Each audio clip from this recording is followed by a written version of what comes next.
Thank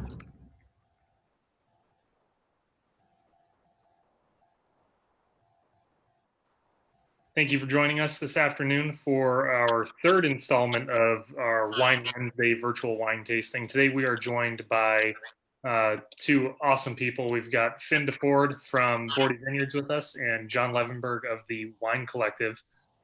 Phin's winery, Boordy, is located in Baltimore County, and the Wine Collective is located at Union Collective in Baltimore City.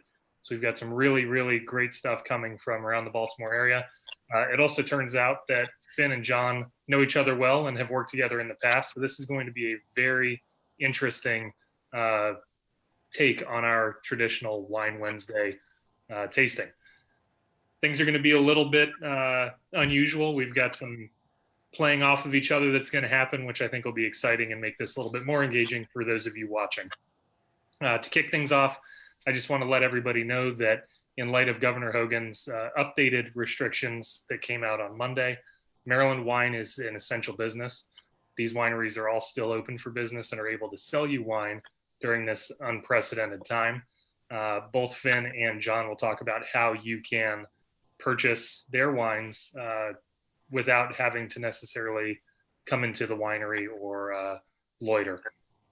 We would like to make sure that you know how to get access to that. So I will be sharing wine links in the comments along with tasting notes. And I will also be sharing a resource that the Maryland Wineries Association has put together that gives you a list of what wineries are offering, whether it's curbside pickup, direct to consumer shipping, or delivery from the winery to make sure that you have everything you need to continue to support Maryland's great wineries. So without much else, if you have questions, throw them into the comments section. We'll be happy to take them. And I think John is going to introduce Phin's first wine. So let's kick it off. And John, you're up. Hi, folks. First of all, thank you for the opportunity. I wish you were with us tasting, and Phin's going to say the same thing. So Phin Deford, below me on my screen, great guy. I'm going to say a bunch of things about the Deford family, but I'm going to let him start off, and I'll chime in later. So Phin's going to taste you on, first one is Spritz. Phin, jump on it. Sure. Thanks, John.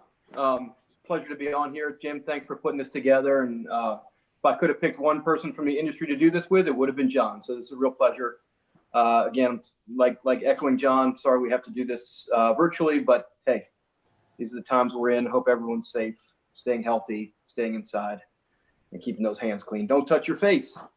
I'll probably do it like 15 times through, or no, what do they say, 90 times on average each day? I'll probably do it a few times. Anyhow, as John said, we're starting out with our Spritz. Spritz is a wine that we just started making this year. 2019 was the inaugural vintage. We make it from Cheval Blanc, which we have 6.5 acres of at our Baltimore County vineyard. I think we have finally found what the Cheval Blanc's true calling is with this wine. This is made in the style of a Vino Verde, so it's going to be lower alcohol, high acidity. It's got a little bit of effervescence to it, so it's not going to bubble in the glass, but you will see bubbles. It tastes a little fizzy in your mouth. It's really refreshing.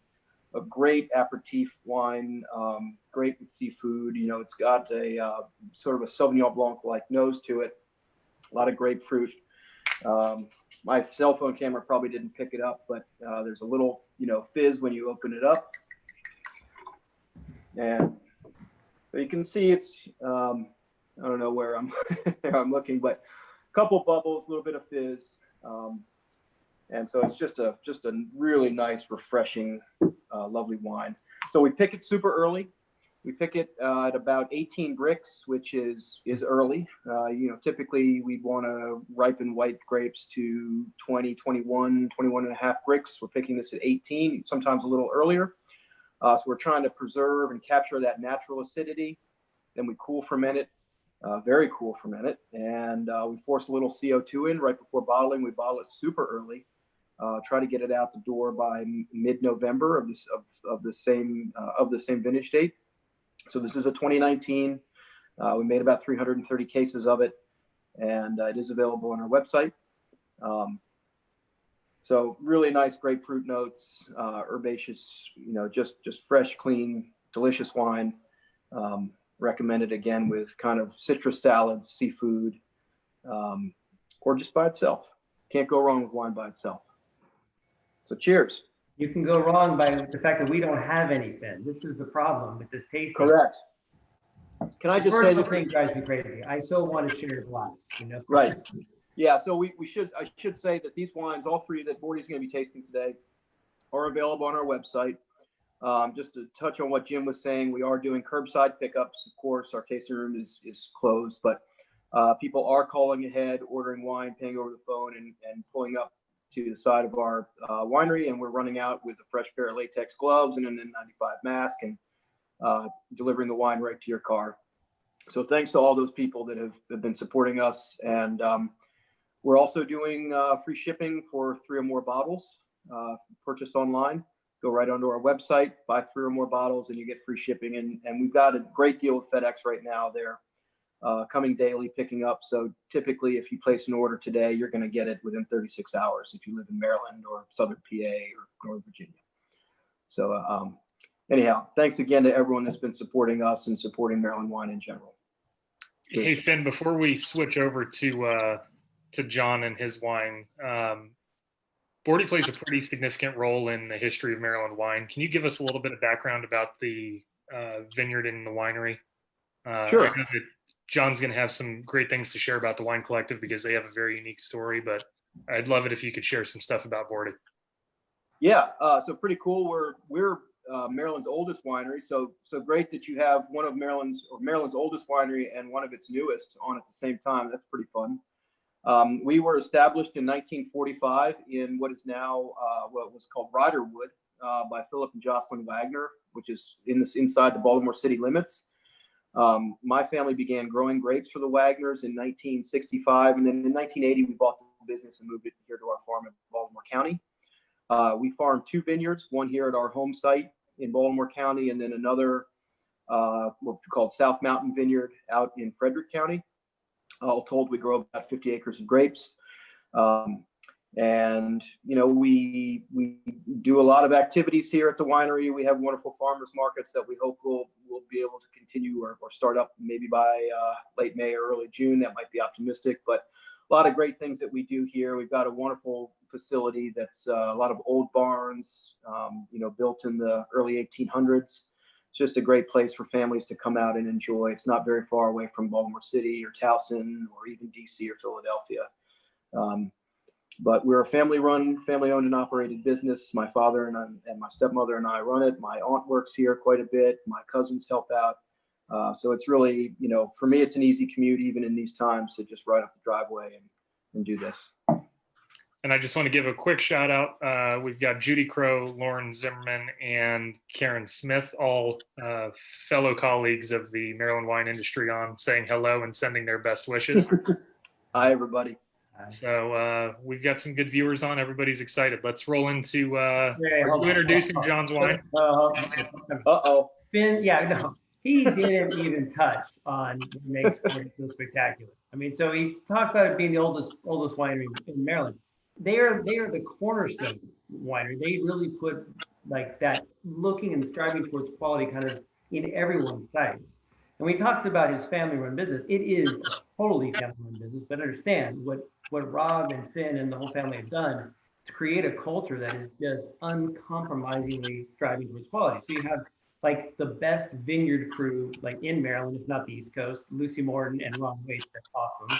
You got a winemaking staff that's like spot on. Like the group that is in there. I mean, the reality is, from Phin, Rob, all the way down, we get, you know, Jose and Tom, like they're spectacular and they're always striving towards this high quality stuff. And it's like Boordy is kind of that unknown gem, because when you get to that landmark series, there are some awesome wines, true quality, and they're way too cheap. It was constantly my mantra when I was there, like the amount of effort and what goes into those wines, they're spectacular and they're you know, way too cheap. So that's my little 2 cents. I'll come back and talk more about Boordy. Thank you, John. You can see why I'm not in marketing. Yeah. Much Thank easier you for to those say nice about you words. than about me. Yeah. That's very nice of you. Thank you. No, that goes without saying, really. Well, just so everyone knows, John consulted for Boordy from 2009, I think, to 2015. Produced some wonderful wines while he was here. We're going to be tasting one a little bit later on, the Landmark Reserve from 2015. So we'll get back into that a little bit later. But I'd like to introduce John's first wine, which is a Chambourcin Rosé from the 2019 vintage. Okay, so I will say, like, it is so hard for me to want to taste these wines without someone else. I mean, the whole point of what we do as winemakers is to create something and craft something that we can give to a person and taste. It's so hard to taste, virtually like this because, it goes without saying that the wine is only as good as what I can put in a glass and share with someone. So Chambourcin Rosé, I'll tell you, it comes from two vineyards that I work closely with. So Fruitwood Farms is in Monroeville, New Jersey. It's 82 miles from my winery. And the other one is Brown's Branch Vineyard. Mike Nelson, the farmer on Fruitwood Farms, and John Foster, the farmer on Brown's Branch Vineyard. Brown's Branch is 71 miles from my winery. And so the Chambourcin comes from Fruitwood, and is 75% Chambourcin, 25% Vidal. Vidal comes from Brown's Branch. Now, specifically, this is me not being good at marketing, okay? I really struggle with Chambourcin.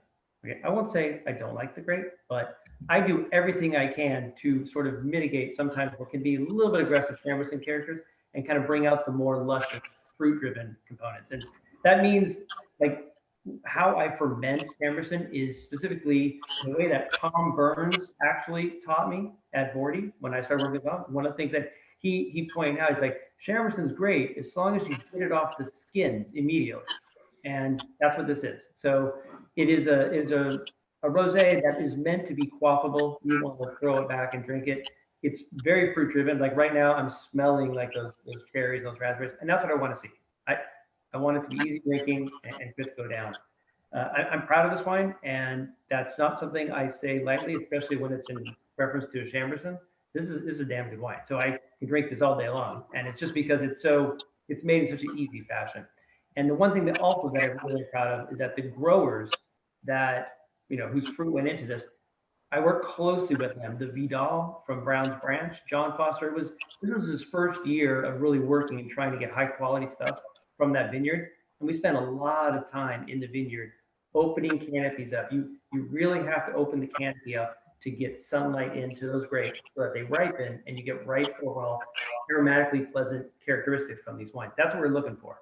The reality up in Mulligan Hills, Mike Nelson, he's a great farmer. He knows what he's doing, and these grapes were, I think they're a little bit of a struggle for him in that he has to really tamp down the production. They like to overproduce, but we got there. We got some really nice ripe characters. They're both made in whole cluster press fashion, grapes hand harvested, put into a press is squeezed, juice comes out.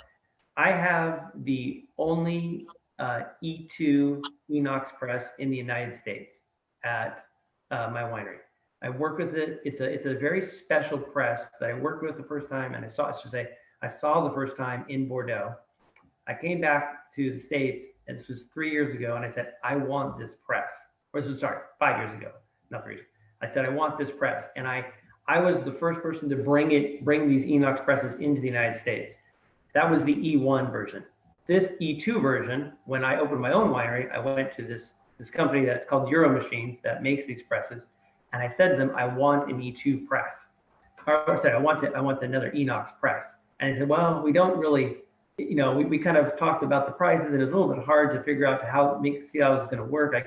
The capital was really limited, and in the end, they came to me and they said, okay, here's the deal. We have a demo model of the E2.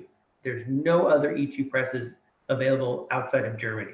And you could be the one to do the first one. So I was the first person to get this press. It is an awesome press. And what's important about it is it presses without any oxidation. So if you can imagine, take any fruit juice, a glass of orange juice that you let sit out overnight.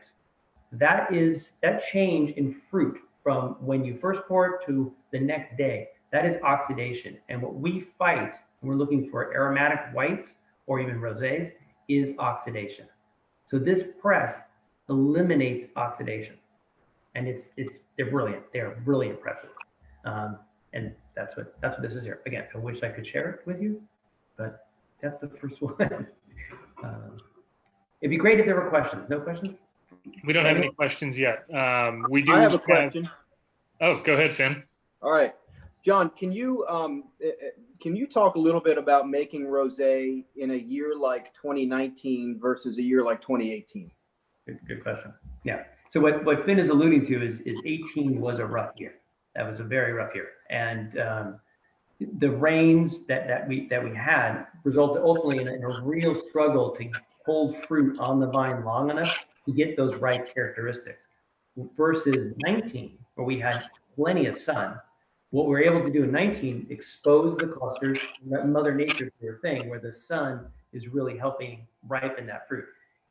With sun, you have really even ripening across your whole vineyard, and you can harvest and you get right characteristics. In 18, you have to be really diligent about looking for those problem areas, cutting them out, and finding the little clumps and clusters that are high quality, grabbing those, and then watching the rest. 19, Mother Nature happens evenly across the vineyard. Everything ripens. You get beautiful ripe characteristics, and you pull them when they're perfect.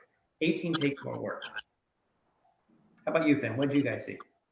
Well, little different in the sense that 2018 was a really challenging year, but we found it to be a great year for rosé because we had difficulty ripening our reds to the extent that we wanted to make red table wines with them, but we found that we were harvesting at lower bricks, still getting good physiological ripeness, but higher acid. And so the style of rosé that we made in 18, we thought, boy, this is delicious. Really light pink salmon color, just beautiful aroma. Just nice crisp acidity on the palate. Loved it. And then we tried to emulate it in 19, which was an exceptional year. 2019, I can't talk enough about what a great year it was, but a ripe year. A year when you really do want to ripen your reds to the furthest extent possible to make table wine, so that we found that it was actually challenging to harvest the fruit. The timing of harvesting the fruit for rosé proved to be tricky. And so in the end, we couldn't exactly emulate the wine that we had produced in 18 in 19. Still a really nice rosé, but it has a little bit more weight and complexity to it than the 18. That's all. I mean, both nice wines, but different.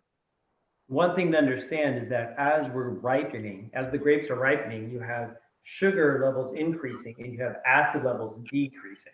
And at some point, you see this cross, but it has to do ultimately with the heat and the amount of sun that these grapes are getting. In a hot year, you can have the sugar levels as they're going up on their fire, whereas the acid just dives. And on a cold year, you're retaining that acid, and maybe your sugar levels don't quite make it the same. It's unfortunate because 18, as poor a year as it was for reds, great for rosé. It's you kind of say a banner rosé year, but unfortunately, your reds are usually compromised. That's where it's struggling a bit. But the rosés were great. Yeah. Can I ask a question from a perspective of somebody who's never worked in or on a vineyard? How far is your lead time to determine? You kind of have an idea for what the harvest may look like based on what weather's been throughout the seasons. What is your lead time to determine what your releases will look like and how you're going to stock your winery based on what you see in the vineyard? Are you planning that as early as spring or late spring, early summer? Or are you waiting all the way until harvest before you're figuring out what you're going to have in the coming year? We make projections, and those projections are hypothetical early on, based on tonnage and history and acres that you're working with. But then you adjust as Mother Nature dictates. Right. Yeah, I mean, we having worked with our own vineyards for so long, we sort of know what to expect out of them. And in a region like ours, the vines are typically going to produce more than what you need or what you want them to produce. So we try to throughout the growing season thin the crop down to somewhere, depending on the variety, somewhere in the neighborhood of 3.5 to 4.5 tons per acre. And so we're doing projections very early on, as early as January or February, way before the vines have come out of dormancy and started growing. So yes, you kind of know what you're going to get, and then you hope for the best, and then you sometimes get a curveball like 2018, where you start to lose, you lose some crop, or you have to drop crop for some reason or another. But typically you know what you're going to get, and that's what you shoot for. You set those parameters, and that's what you shoot for come harvest time. The fun thing about that, the fun thing about that whole process is that it really reminds us of kind of what it's like to be just human and not really in control, because we make projections. Mother Nature dictates. And I mean, there's not a year I can remember where there wasn't something. Even in great years, there's still something. There's always something that comes up or some problem. It's never what you think it's going to be. And can you give us a little bit of an introduction to what you're doing at the Wine Collective and what your business model is, just so everybody understands what's going on there? It's kind of innovative and exciting, and I don't know that a lot of people know about what that is. Yeah, thank you. And I should just introduce myself. So my name is John Levenberg. I'm the director of winemaking and managing partner at the Wine Collective. So what it is a winery that I designed and built to be or follow the models of the cooperatives that I was so familiar with in Napa. You see wine cooperatives all over the West Coast, and those are facilities where wineries come together under one roof and bring in the equipment, all make wine in this one facility. And so what I'm doing and what we designed at the winery is basically managing and vinifying for the Wine Collective, our own label, as well as our partner vineyards. So we have right now we have other wineries that are in our facility making wine. I'm making the wine for all of them, and they're partner vineyards and wineries making their wine with us. They go back and they sell their wine at their own tasting. There's the gang. But there's two different wineries. That's Philosophy Winery and Windmill Creek Winery. It's two of our three Custom Crush and partner vineyards. And I tell you, it's great to actually work in that collaborative environment, because you've got a bunch of people coming together, all driven by the same desire to produce high quality wine, and trying to ultimately raise the bar. And what's great is that when you work with other wineries, other winemakers, and other people, you bring more palate to the table, and that just helps enhance the overall quality. It's like I can make a wine all day long for my palate, but my palate is only mine, and I have to get other people's palates involved in that. Makes a much better wine in general. Well, thank you very much for sharing that. Sure. Jim, if I may, John said some very nice things about us, and so I'd like to say some things about John that he didn't include. Just for those of you who don't know John, John is educated at UC Davis, which is, of course, like the premier enological school in the country, one of the best in the world. He's produced wine all over the country. I think, John, didn't you even produce a wine that got 100 points from Robert Parker at one point? Thank you, Phin. Yes, one. Okay, and he's produced wine up on Long Island, Maryland. I don't even, who knows where else, but John has got a tremendous amount of experience, a tremendous education when it comes to this, and to have someone like him as part of the Maryland wine industry is a real asset for us. So, sure. And that wasn't just to reciprocate. That wasn't just to reciprocate your nice words. That's all true. And just to bolster that comment, when I got off the phone with John earlier today, I actually said to my wife, I have a very good close friend and former colleague of mine, who is like one of the most knowledgeable people I know about the beer industry. He's a great brewmaster, excellent career. And I said to my wife, talking to John was just like speaking to Tom Flores. He cares so much about what he does, and you can hear it. So I could get that over the phone. You and I've only met once in person, but I have to say that it's awesome. So I appreciate what you had to say, and you're doing a great job. Okay, that's enough of that. I'm gonna turn right. My mom, I'm sure, will be very happy to hear all that. All right, so it's time for Phin to talk. The next one, he's going to talk about his Alburino, which is from South Mountain. Yes, that's a beautiful vineyard. Great exposure. Like again, best vineyard team in the industry right now, and it's like that vineyard is exemplary of how it should be done.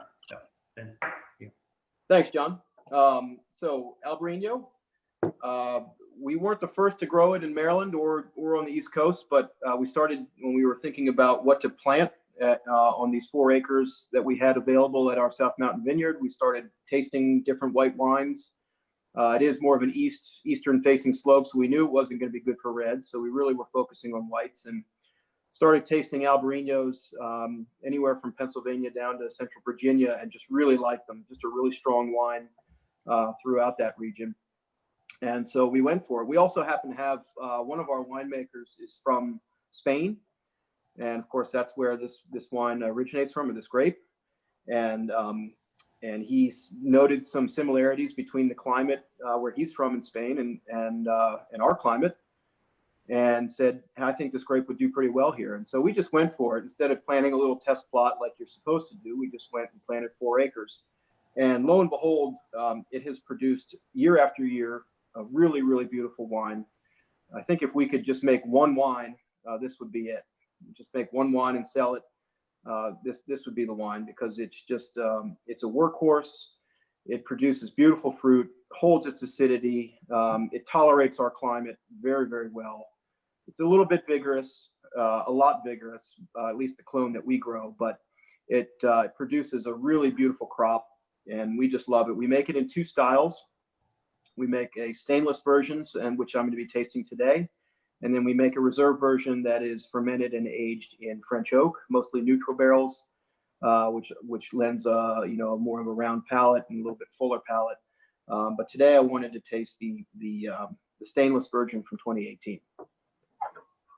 Phin, I have a question about that. Yes, sir. Am I remembering correctly? Is the Alburino the one that we did skin contact on? Is that one tank that was designed with the 3-inch?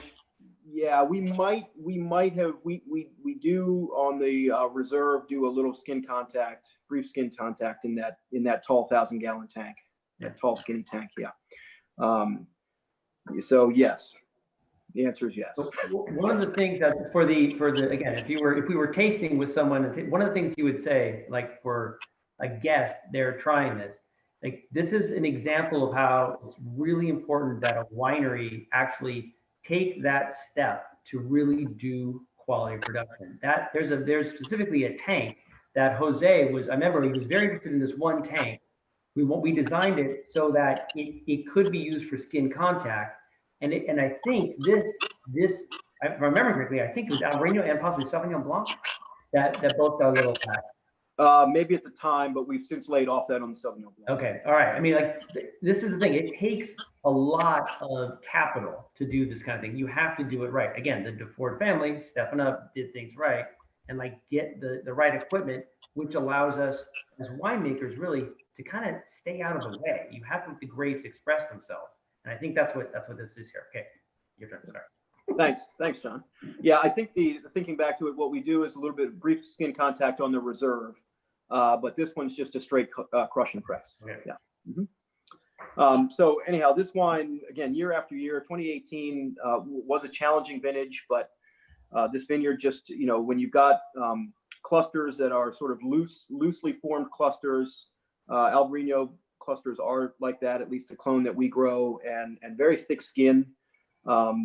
And really resistant to mildews and in a year like a high pressure year like 2018, where it was just wet all the time, to see the wine come out of that vintage that tastes this nice is really gratifying. I mean, it's almost more gratifying than making a good wine in an easy vintage. You know, to make a nice wine out of a challenging vintage is a real it's just a nice thing. What can I say? So year in and year out, this wine, it's just got beautiful tangerine notes, a little bit of white peach, great acidity. We typically pick it, you know, around 22 bricks. It finishes bone dry. Again, just a lovely seafood wine. I can't think of a better wine for seafood than an Alburino. And I don't know what else to say about it other than I love it. And it's great for this region. And I hope everyone that's watching this or will watch this will get a bottle and enjoy it. I'm on my last bottle of it from the case that I have here, which is sad. All right. Well, what vintage? I think it's the 15. Is that 15? The reserve? I don't know. Okay. Still tasting good. I don't think we made a reserve 15, did we? Yes, we did. Oh, wait a minute. I don't remember. I don't think we did, actually. I don't think so. Yeah. I don't know. That's right. Well, cheers. Glad to hear it's still tasting good. There it is.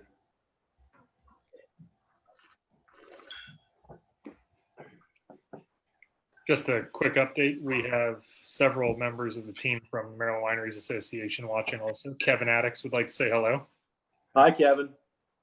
Gianna Howley and Kelly Dudek are both watching as well. So we've got 80% of our team is all involved here. We're all here making sure everybody's happy. Does that mean we're up to 9 people watching? We topped out at about 40 a few seconds ago, and it's down to 23. So oh boy, either that was because I was talking. Yeah, either everybody ran out to go buy Alburino, or waiting with bated breath for John to come back. I doubt that. All right, John. So you're up next. With put that label up to the camera, by the way. I haven't seen your label yet. That's beautiful. What am I looking at? It's a Bordeaux Rose. I mean, it's a small little press. Here, Jim actually has a photo that you probably. Yeah, I'll throw a photo up on the screen for everybody to see in just a second. And That's great. I'll do the same thing with your wines when we're kind of wrapping this up. I'll go through. Sure. Yeah, well, I hadn't seen John's labels yet for the wine collective, so that's looks really nice, John. I did think so. It had nothing to do with the design.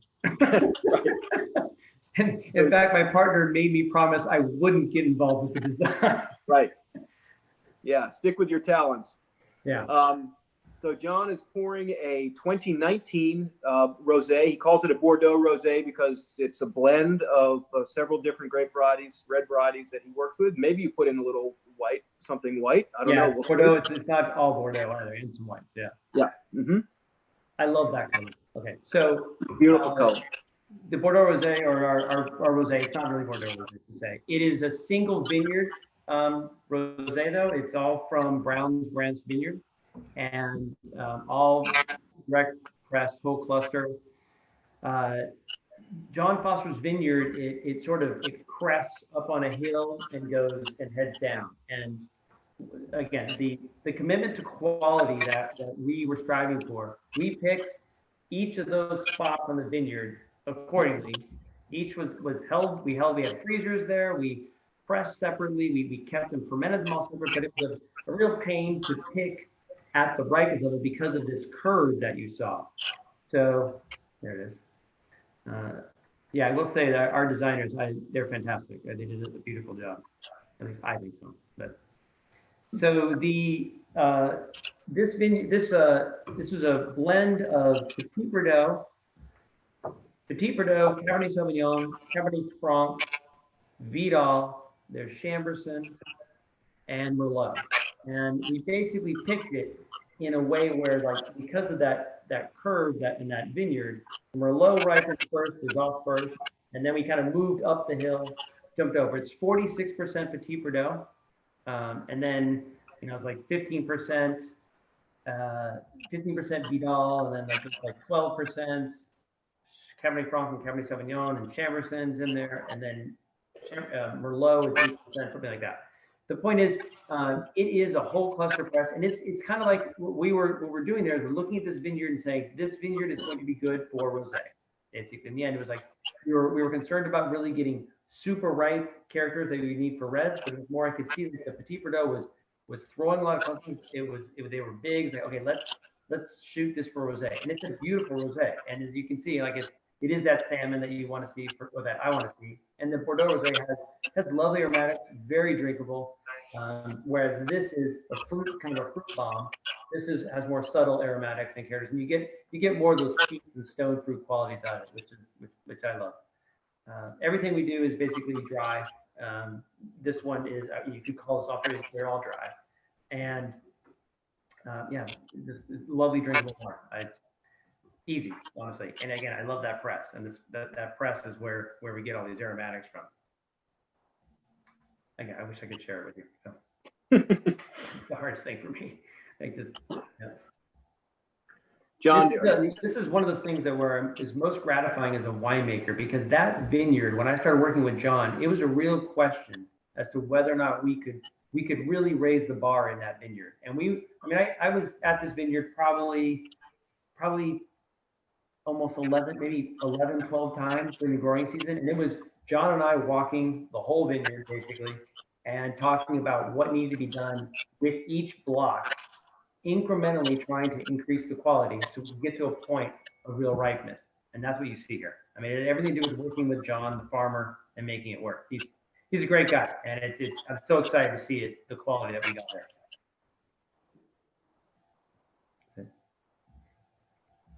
cheers. Cheers. All right. John, do you have a general pairing suggestion maybe for that wine? Finn's Landmark Red. Other than that, basically anything. No, it's a rosé. It goes lovely with almost everything. The best pairing with this thing for me is like that front porch. Just front porch, feet up. That's a perfect rosé. Lauren Zimmerman asks, what's the residual sugar on that rosé, and do you get a feeling that consumers prefer rosés more on the dry side or the sweet side? This one is dry, 100% dry. That one I think was point. I think we did 6 grams. It was 0.06 or 0.06%. I think that was right. So this one, I think they're both considered dry technically. This one is bone dry. And I'm sorry, what was your question? Oh, dude. I don't think there's a you could say that consumers prefer or don't prefer. I think the wines dictate and ultimately direct where that sweetness goes. If I'm using sugar for anything, it's because there's a potential hole at that finish. And I love a dry rosé because it has weight, it has structure, and it has length. If I'm working with Chamberson and hybrids to me in your palate, they have this like hole right in the middle there. And that's what sugar's good for. Because when you put it in your mouth, you get fruit, you start to feel the acid, and then the hybrids will drop off. And then you finish kind of, for me, a little bit flat. Whereas sugar, it right here, it like fills it in. And that's what sugar does for me. And it's a visual thing that, again, if I was with you, I could draw it for you and you could see it. But hopefully you can be with me and we can taste it together. But I don't think there's a necessary, people like sugar. No. For me, sugar just shortens wines. So in the end, I limit my use of it. Finn. Moving on. No. What do you think about sugar? Oh, well, let's see. I think it has its place. And for example, the spritz that we made, we finished with about 1% residual sugar. And for a wine like that, where the acid is so high, I think that having a little sweetness on the finish really helps to balance it. We tried making that wine dry, and it just didn't work. It was not a wine that you want to have more than a glass of. So in the end, we back sweetened it with a little bit of Alburino juice, and just decided to bring it up to 1%. And I think, in order to balance out that really high acidity, that having a little sugar on the finish is great, and it's frankly barely perceptible because it's balanced out. It balances out the acidity so well. It reminds me, Save All is one of you're like 12, 15 grams per liter of acid, right?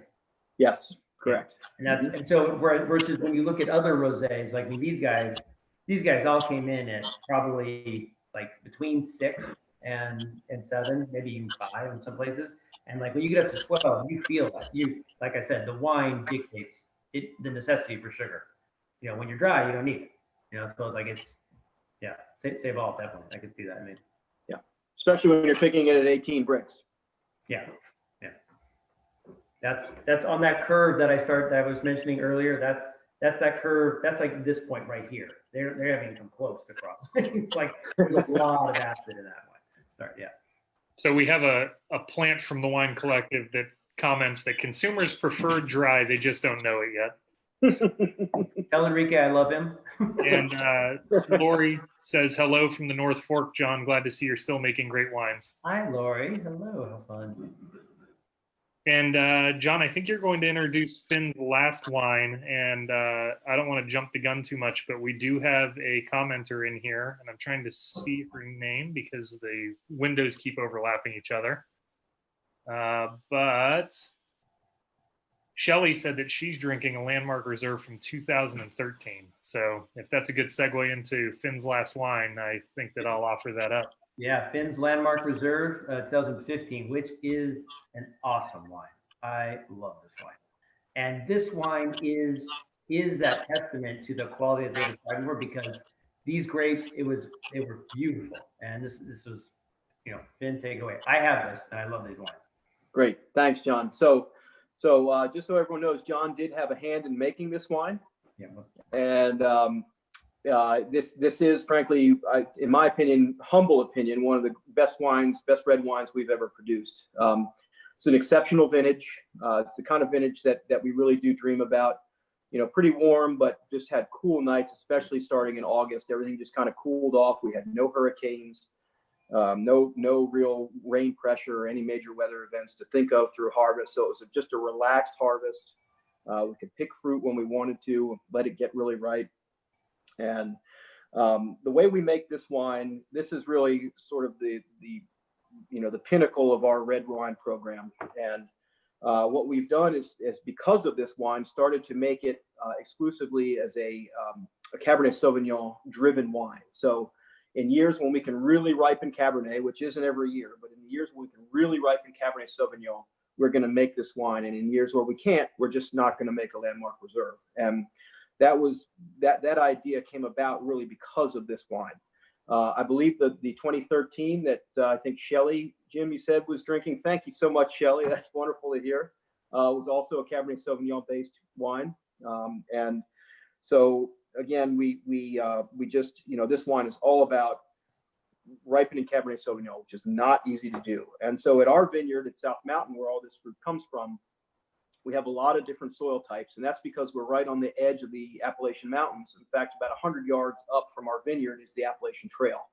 So at some point, as these mountains were decomposing millions of years ago, we think that what happened is there was an alluvial fan. So a section of the mountain just sort of crumbled and kind of coughed up this giant scree field with all these different kind of rocks in it. So you can go from, you know, one point in our vineyard with one type of rock or soil, and 20 yards away or 30 yards away, you can get into another soil type. So we sort of identified these different soil types and really, found out which ones produce the best fruit. And we call those areas our dry benches because it's areas of very low fertility, very low topsoil, and a lot of loose fragmented rock. And so those areas in our vineyards, and they're all around in a 50-acre site.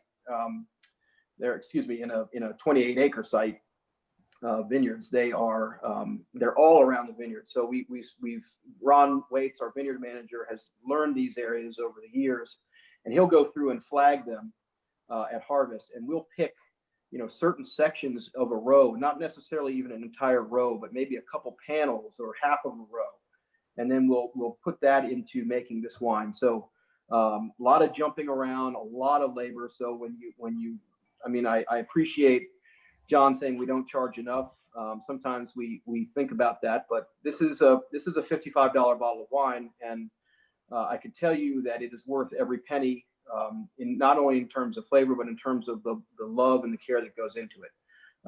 It's just a beautiful wine. So it is. I'm just going to read off the bottle here. 65% Cabernet Sauvignon, and then finished off with 25% Merlot, 5% Petit Verdot, 4% Cabernet Franc, and John's little signature touch, 1% Syrah. So I'll pour it now. Now listen, I think the signature touch really is the Merlot, because when Cabernet is super ripe, it usually means Merlot has followed, and Merlot is where you get graphite. And so the Cabernet Sauvignon, when it's ripe, it's fruit driven, and it has a red fruit pipe, but you can layer that on top of the Merlot, and that's like all the great reds in the world have that Merlot backbone, and that's what you see there. It's everything. Yeah. Yeah, and another thing this wine really has is tannin. Just a lot of, the preservation of tannin in a really good year like 15 and also like 19. This wine has that. It's just beautiful tannin structure. It's smooth, even early on out of the barrel. This wine, before it was bottled, just had great structure to it. It's a wine that you definitely want to pair with a heartier meal. I just had it with venison the other night. Really a spectacular wine to have with game, any kind of red meat. But certainly something that you could have if you're having, something with a heavy cream sauce. Might also go well with that, a pasta with a cream sauce. But just beautiful aromas out of the glass. Blackberry, licorice, a lot of sort of what I call mushroom soil. If you drive through southern PA, you get those aromas. And just a really wonderful aroma and full palate. Again, beautiful tannin structure, and just finishes just a very long finish. To me, this is again one of the best wines we've made in a long time. So cheers to John for his hand in this. We just released this not too long ago. You think, wow, it's 2020 now. Why are we just releasing it 2015? Well, what we found with our wines is they take a long time to come around in bottle.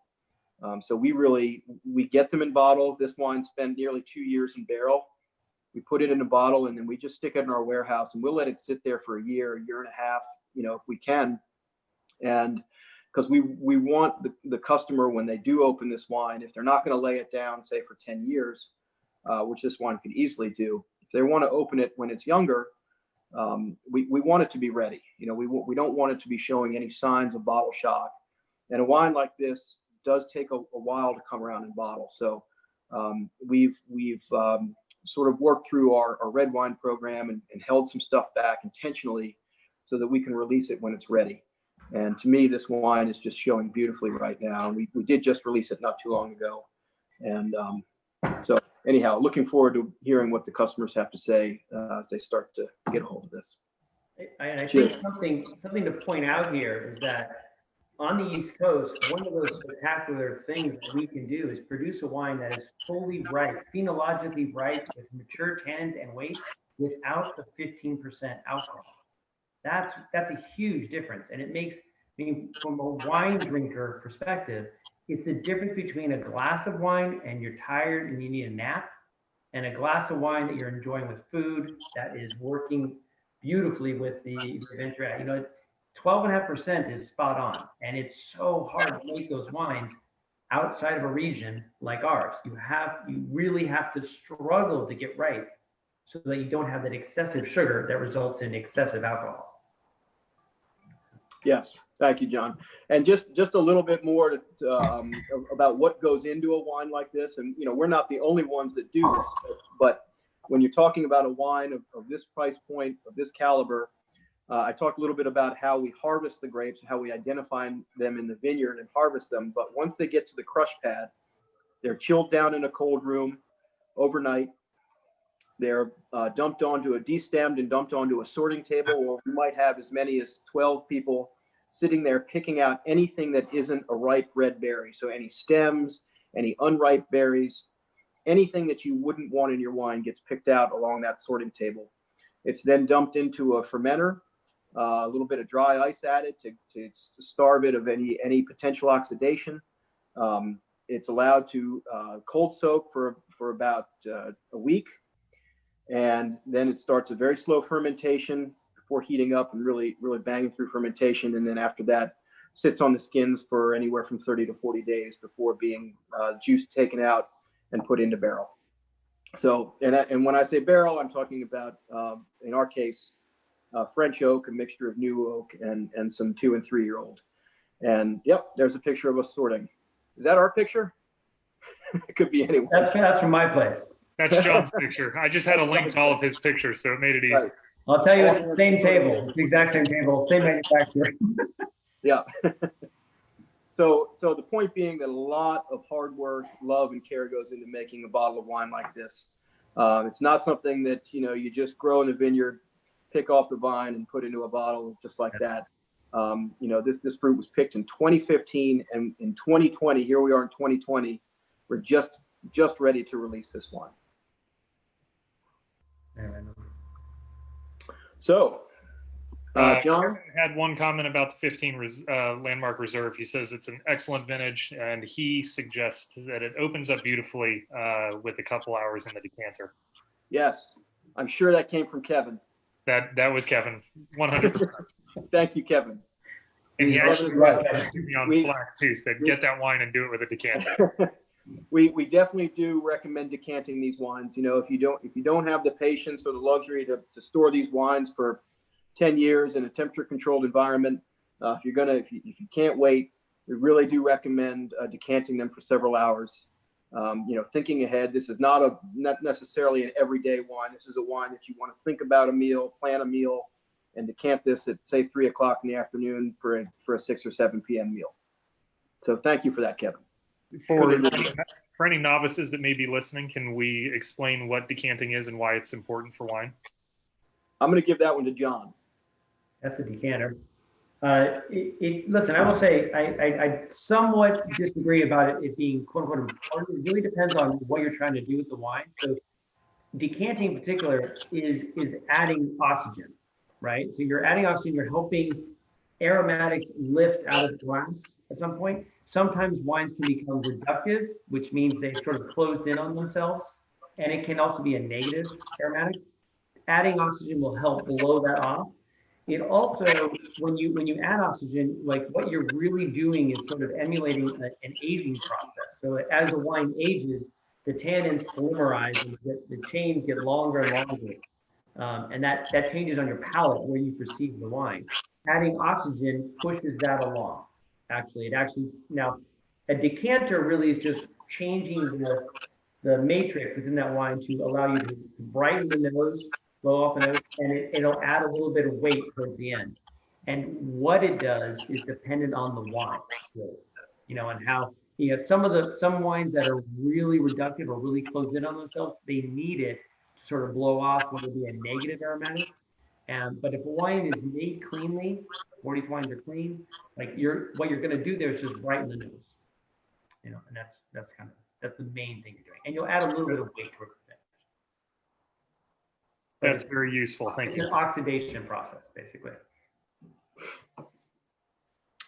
So for John's last wine, John, you're pouring a 2018 Bordeaux Blend, correct? And I'm sorry, I've forgotten the proprietary name. It's called Duende.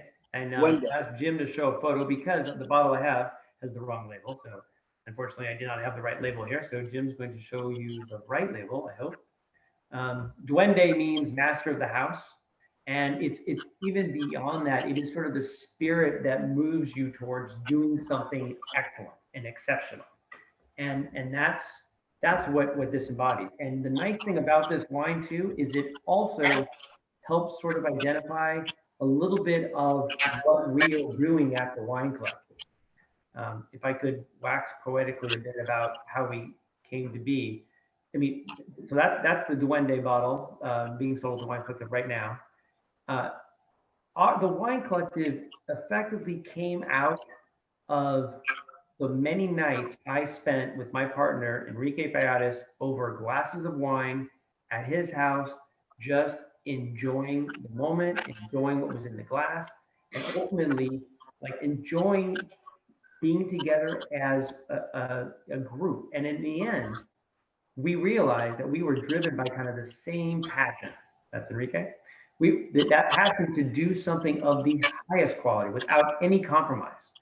And that sort of single focus towards quality ultimately led to a realization that we needed to have, develop our own facility where we could really focus on the laser focus towards that quality level. And that's where we got to. Now, part of that has to do with making and accentuating from each vineyard, from each group of grapes that we get, the best qualities within those grapes. But it also has to do with having the ability to acknowledge sometimes that Mother Nature is calling for something a little bit different. 2018 was an incredibly difficult vineyard. I knew that in like July when we were walking through very early I was walking vineyards very early in the harvest. I realized this harvest is going to be rough. Like we need to kind of question what we're going to get and where we're going to get stuff from. So this wine, Blend, is a blend of Merlot and Cabernet Sauvignon from Equivine Vineyards, which is a great vineyards in Coatesville, PA. It's 82 miles from our vineyard, or from our winery, excuse me. And it's north, right on the Pennsylvania border. Brian Dickerson is the farmer there. He's a spectacular farmer. I've been working with Brian for a long time. This particular vineyard is south-facing. It's a schist rock. It's a beautiful vineyard, and it does great things. But Merlot and Cabernet Sauvignon from there. But I realized that tannins were going to be really difficult in 18, because to get tannins right, you have to leave the clusters on the vine for a long time, and I knew that was not going to be up to stuff there. So having the attitude and the direction that we are only going to do stuff of the highest quality, we need to get grapes sourced elsewhere. So this is a blend of those great Merlot and Cabernet Sauvignon grapes.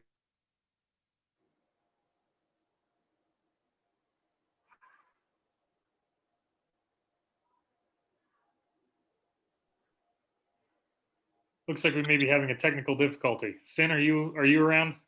I'm still here. All right. So just to let everybody know, when we first started this, John was a second later than Phin and I because he had a Wi-Fi issue. So I'm hoping that we did not have a complete network loss on John's end.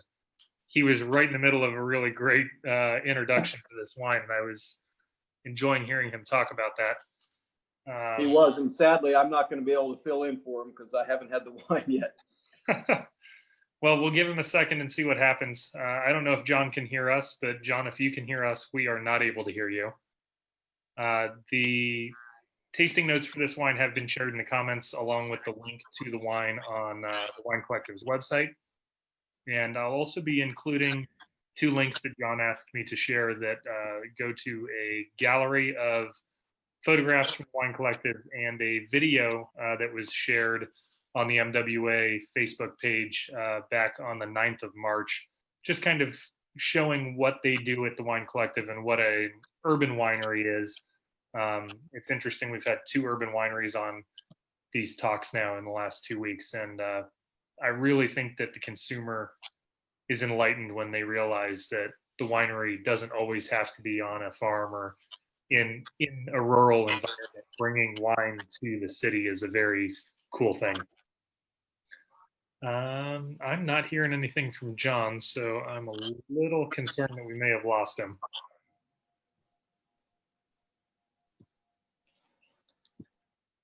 I don't want to cut him short, but we also only have about a minute and a half left on this. Phin, I think we'll go ahead and wrap on this, and I'll give John a call and let him know. Sounds good, Jim. Thanks so much to you. And I appreciate you joining us. Thank you very much. Thank you to everybody who watched. All I would like to convey to everyone is that Maryland wine is essential. If you didn't hear that at the beginning of this video, these businesses are small businesses.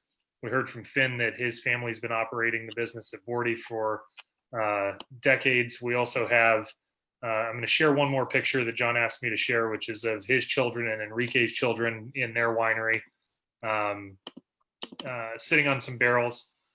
Just so everybody understands that everyone's doing this for their family. These small businesses are doing it for their family. All the wineries throughout the state are family focused and driven. And that's one of the things that we're trying to get the consumer to totally understand while we ask for their support in this unprecedented time. So order local Maryland wine. Oh, John's back. John, can you hear me?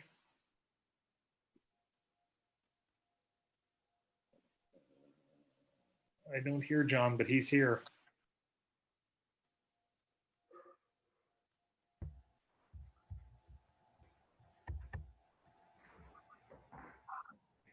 John, can you hear me? Yeah, hi.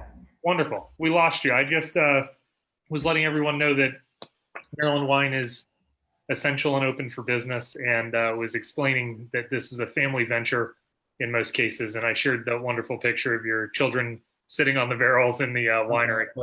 And we were just talking about how Maryland wineries are just, asking consumers to understand that as a fixture in their communities, they show support during this odd time that we all find ourselves in. Right on. Thank you for doing that. Finn, did you tell them about the wine? No. John, I'm sorry. All done? I couldn't. All right. So anyway, this is a blend that really shows that Garage's mentality towards making the best quality wine we can make. And it's uncompromising quality is what we're going for, nothing else. 18 was a challenging vintage. I knew it was going to be challenging because of the tannins. And so this is a blend that uses those grapes from Cokesville, Merlot and Cabernet Sauvignon, and then I have Cabernet Sauvignon and Petit Verdot from California. Blended this. I'm damn proud of this wine, and it has everything to do with actually, looking for that high quality stuff. It's Duende. It's Master of the House. We have 2 reds that we're selling at the collective now. Duende, which is this red blend, and a Tinto, which is a Cabernet Franc blend. They are from our partner vineyard, Casa Carmen, also my partner Enrique Paris's personal winery. A little complicated, comes to the winery, we'll explain. As I mentioned, we are making wine for both the wine collective and partner vineyards.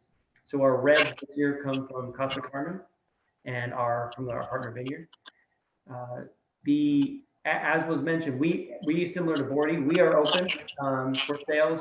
We have, you can online, our website, you can find all of our wines for sale and available there.